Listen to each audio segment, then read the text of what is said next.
took me about 4 months to accept that my new house was haunted. I imagine most people would have figured it out far sooner, but not me. You see, I didn't just not believe in ghosts, I was certain they weren't real.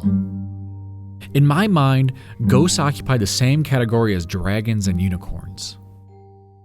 So what if a 2-bedroom, semi-detached house was within a 23-year-old's budget? Some people sell cheap. It doesn't necessarily mean there was anything sinister going on. Perhaps the previous owners got a new job somewhere else in the country. I didn't even consider that the scratching sounds late at night could be anything other than vermin nesting in the walls. I set traps without giving another thought. I chalked up the constant feeling of vague dread that permeated the house to some fault with the air conditioning. As soon as I could afford it, I'd pay to have it replaced. My friends all told me I had a ghost. But I just laughed it off. John, in particular, insisted there was some restless spirit in the house. But if anything, that made me more certain that there wasn't. John believed in everything from psychics to aliens. He was the kind of person who spends a fortune on crystals and herbs. So yeah, it took a lot for me to finally accept there was something off about the house. The first cracks in my comfortable little bubble of certainty came a few weeks ago. I'd been having a rough night's sleep, trapped in a nightmare that I just couldn't wake from. In my dream, I was a med student working in a morgue. The doctors around me were hostile and rude, laughing and jeering at me. They wanted me to put my gloveless hand inside the chest cavity of a little girl, and found my terror at the idea highly amusing. The girl's corpse stared at me with open, glassy eyes as the doctors dragged me towards her. The shocking cold as my hand entered her chest woke me at last. Ugh! I let out one of those half-asleep screams that you can only produce after waking from a nightmare. My right hand was still freezing and clamming as if it was still inside that little girl's chest. When I tried to move it under my covers, I felt resistance. When I looked, I screamed again when I saw what held my hand. Little girl. The same one from my dream, crouched by the side of my bed. She held my hand in hers, and her touch, it was like ice water. There were tears running down her bruised eyes. I was frozen in place, hardly able to breathe as I stared back at her. My stubborn rationality tried to tell me I was experiencing sleep paralysis. I'd suffered from it on and off through my teens and knew the feeling well. This wasn't sleep paralysis. It wasn't my body that froze me in place. It was fear. The girl began to disintegrate into a fine mist before my eyes. She still held my hand even as I felt the pressure ease and the cold subside. Once she was completely gone, my mind reeled with what I'd just seen. The obvious signs of a haunting and how I dismissed them flooded my brain. The scratching, the cheap house, the sense of dread, I'd ignored them all. There were other signs too.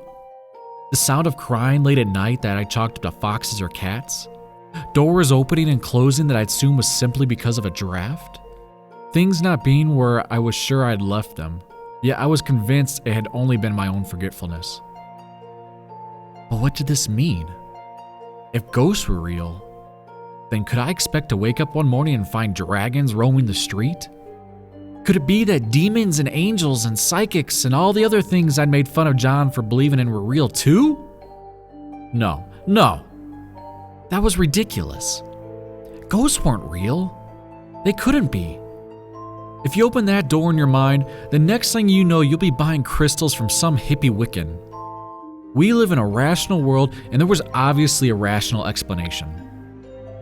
Sleep paralysis. Yeah, it had to be. Sure didn't feel like the episodes I had in my teens, but that didn't prove anything. Not all nightmares are the same, so why should sleep paralysis be? I feel somewhat ridiculous now. That's how my brain worked back then.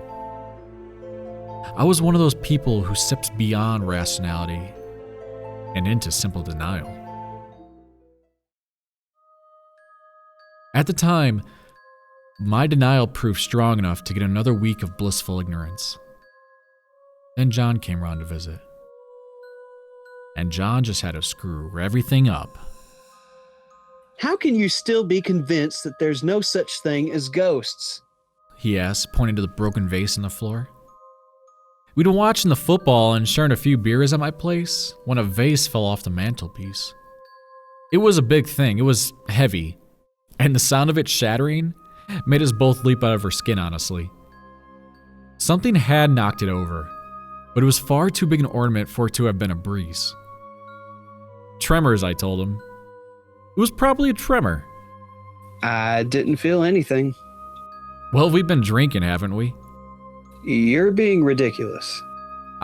Honestly, I was being ridiculous. But I wasn't about to let John tell me that. John, who believed in psychics. John, who believed he could sense the presence of spirits. An idea came to me in that moment. All right, John. Why don't you lead me to the spirit? Use your gift to show me which room the ghost is in. Well, ghosts do move about a little, he said, subtly unsure of himself. I've had a drink too. It might not be easy. That's all right. I'm happy for you to take your time. I called John out on his supposed psychic power and was loving every moment of it. Besides, didn't you tell me once that ghosts manifest most strongly in a particular room of a house? I like to know which room that is so I can set up my camera. John wasn't too happy about an ardent skeptic asking him to demonstrate his gift, but the alcohol had made him bold. He accepted my challenge, and we spent the next 5 minutes wandering around the house. John had one hand out in front of him, as though he could feel his way to the ghost by some magical touch. Then we reached my bedroom, and his little finger twitched.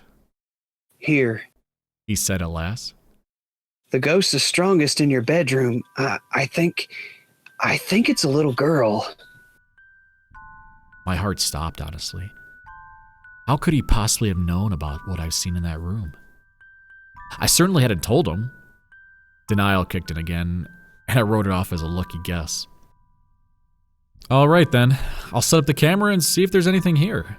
If I do spot a ghost, I'll buy the first round next time we go to the Red Lion. Deal. So, that's how I finally shattered my little bubble of denial entirely. I did set up a camera and watch the footage back the next day. I skipped through the first few hours since watching myself sleep wasn't especially exciting.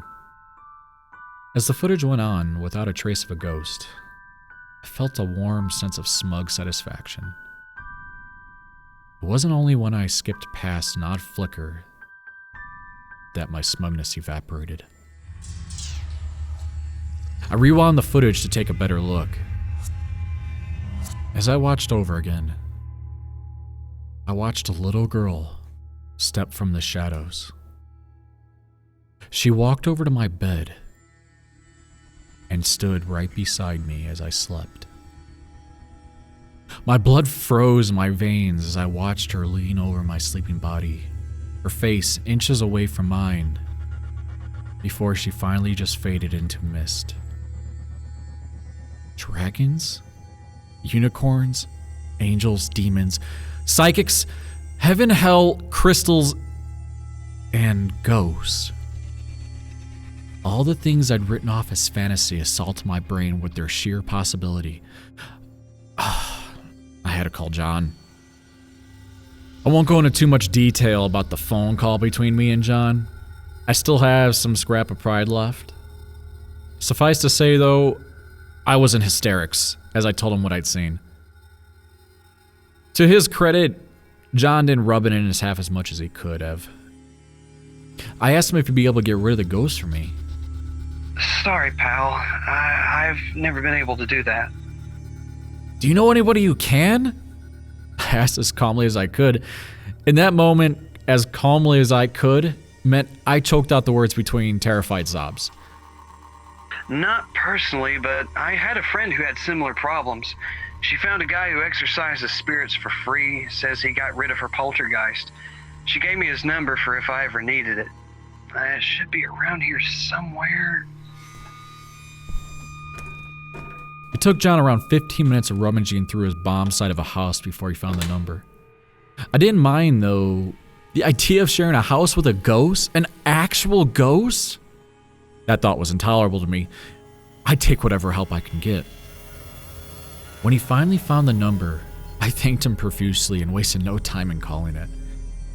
The phone rang 3 times before it was answered. Address? The voice was cold and detached. Hello? I was hoping you can help me. I have a ghost in my house, and a friend of mine told me you deal with that sort of thing. Please, I'm terrified. He didn't seem at all interested in comforting me. There was a chilly pragmatism in his voice that made the hairs on my neck prickle. Still, I was desperate, so I gave him my address. I'll be there at midnight. He said, and then just promptly hung up. The wait was excruciating. I spent the rest of the day and evening smoking in my garden. I just couldn't bring myself to go inside my own house. Since I knew almost nothing about the new world of supernatural horrors I'd been exposed to, I had no idea if that little girl would hurt me. I don't know how I expected an exorcist to look, but when the man finally arrived, he didn't appear as I thought an exorcist would. He was no older than 30 and wore a plain white work shirt with blue jeans and black shoes. If anything, he looked like he belonged in a somewhat nice bar rather than a haunted house. You got a ghost problem, He said. It wasn't a question. There was no uncertainty in his voice. He said as blandly as one might say, "It's raining outside." Yeah, it's a little girl. Please, you have to help me. There was no warmth in his face as he observed me. Something about him made me feel uncomfortable, though I didn't know what it was at the time.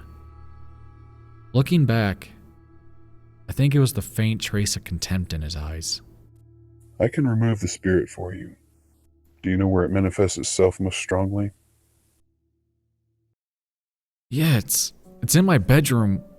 She sometimes watches me while I sleep, Children often have difficulty moving on.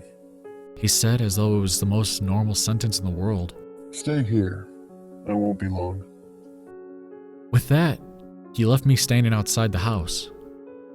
I lit another cigarette and tried to focus on keeping my heartbeat regular. Some part of me expected to hear the stereotypical horror movie sounds of an exorcism. Screaming, Latin chants, demonic voices, that sort of thing. That didn't happen though. It probably took no longer than 10 minutes before the man came back outside. That's all? That's all. The ghost won't be bothering you anymore. Good night. He left without another word. While I stood outside my house dumbfounded, it all felt so anticlimactic, if I'm honest. A stranger arrives, spends a few minutes in my house, and then leaves. Not that I'm complaining about that, mind you. It was definitely preferable to the horror movie I'd anticipated.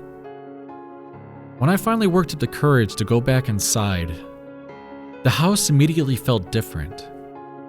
It was lighter somehow, less oppressive.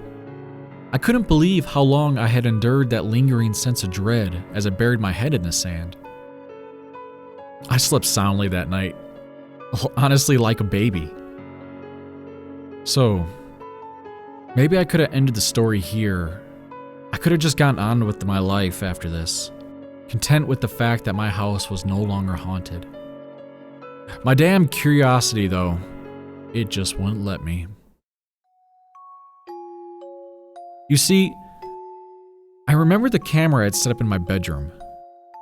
The Exorcist worked so quickly that I just had to see how he'd done it. I wish I hadn't watched that recording.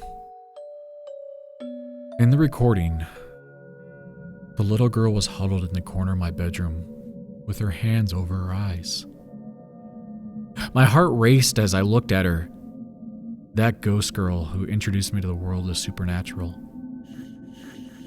Then, the exorcist stepped into the room, and the little girl began to cry more than ever. He walked over to her, and his shape, it began to blur. Shadows surrounded him all of a sudden, obscuring his features before solidifying into a spidery mass of limbs. I watched in horror as his talons lifted the girl into the air and dragged her towards him. The exorcist's jaws unhinged, revealing multiple rows of needle teeth. His eyes burned with pale fire as he consumed the little girl's spirit. Once he finished his meal, the shadows receded, and he appeared human once more. He turned to leave, but before walking out, he spotted the camera. He looked straight into it, straight into me, and smiled. Ghosts are real. I can no longer deny that. I know that there's a world besides our own. I know that ghosts aren't the worst things in that world.